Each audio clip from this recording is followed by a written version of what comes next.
a song or something really creative, but my first introduction that I wrote out for Rita took about 20 minutes. So I thought I'd write out a few minutes, and I have 3 minutes. So I wanted to share with you a little bit about Rita, and if you don't know Rita, hopefully you'll learn a speck more about her. So she was born in Ohio on October 21st, 1900. And she received her Master of Education degree from Kent State University, got married, and gave birth to 3 beautiful daughters, Mary Leslie, Marla Marie, and Valerie Lee. In 1969, when I was 2, yes, Rita and her family moved to South Florida from Ohio, where she had participated in the National 21 Studies of Reading. She continued as a secondary reading teacher in Broward County and was appointed to the Florida Task Force on Alternative Education, which led to the 1978 Florida Education Alternative Law here in Florida. She became an advocate for students considered underachieving and took a year-long sabbatical leave to study alternative schooling in the state of New York. Upon returning, she visited the new Florida alternative schools and organized school principals in forming the first Florida Association for Alternative School Educators. And their work paved the way for school reform efforts in testing, charter schools, and school choice. She was invited to the White House for the signing of the school choice bill by then President George Bush. These are things that Rita would never tell you because she is so humble, so I wanted to share some of this and more to come. After retiring from teaching in Broward County in 1988, she became an AmeriCorps Fellow under the tutelage of Dr. Marilee Middleton, who is no stranger to Faulk Center. And she later accepted the position of Executive Director for Boca Raton's Promise, the Alliance for Youth.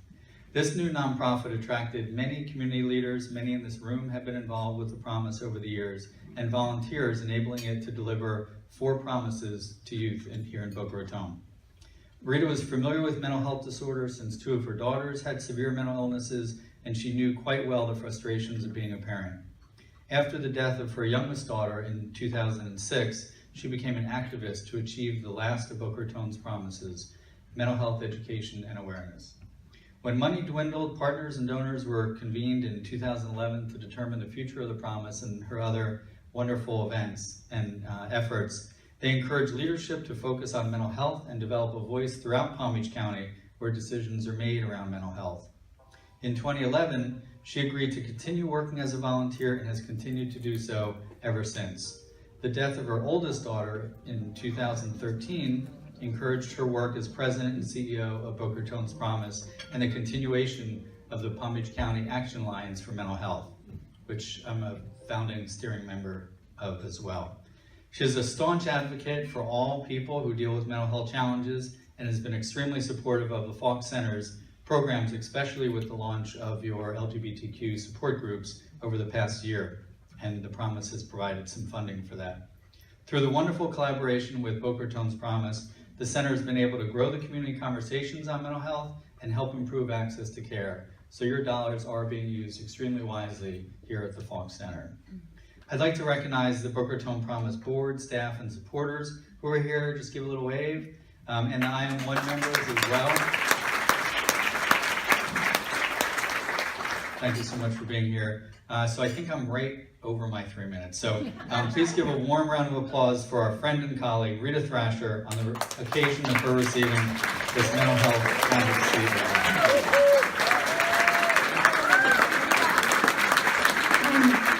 Honored to be standing here and being honored with 2 very fine persons. We're all being honored for making a difference in advancing community mental health. And like them, I have a reason to be standing here among my friends and colleagues and comrades. I'm proud to have arrived at this place in my life where I can put the fears, the tears, and the funerals behind me, yet they're never forgotten. I've arrived at a place where I am today being recognized for accomplishments beyond and because of the pain of my earlier years. It was 1978 when I first learned of the Faulk Center. I was told by my youngest daughter's diagnostician to reach out for help from the then Center for Group Counseling. I did, and received help and guidance from my entire family. I'm deeply grateful to the center and its co-founders for the understanding that it brought into my life. Today, I enjoy the support needed in my long mission to build awareness and educate communities about mental health. I am most grateful to the Boca Raton Board of Directors, some of my dear friends, members of the Palm Beach County Action Alliance, more dear friends, and our wonderful leadership team of Poppy, Gerda, and Ed. And especially to the I Am One advocates. They are my extended family. Our special thanks to support from the Boca Raton Regional Hospital Foundation and from Pat Thomas and the Schmidt Family Foundation and Anthony and Evelyn Jacobs and the City of Boca Raton. More gratitude from Ruth and Norman Rails, Jewish Family Services, the school district employees, NAME Palm Beach County, and from the Mental Health Association of Southeast Florida. And very special appreciation for the great support from my great daughter, Marla.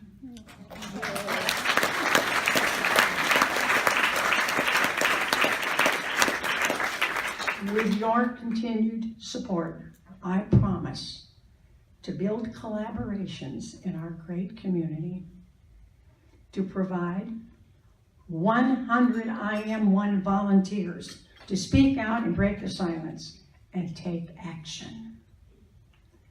We are going to have lunch and learns, or as Mary Wong calls them, breakfast chats, in the schools, the workplaces, and the spiritual communities. And that's going to be headed up in March by the Office Depot, I learned yesterday. We promised, with the help from the city and Boca Raton Regional Hospital Foundation, a new, stupendous online resource guide with help from Marcia Pink. We are going to engage youth in the dialogues, and we're going to present our promises to the League of Cities IT Committee in a couple of months. Yes.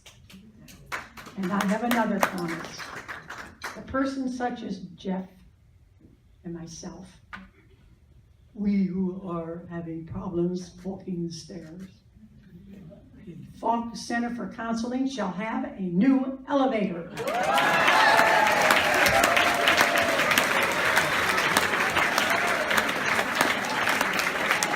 Yes, Lois, you're going to get it. Yes. Okay, let's bring that award up to me. Who's handling it to me?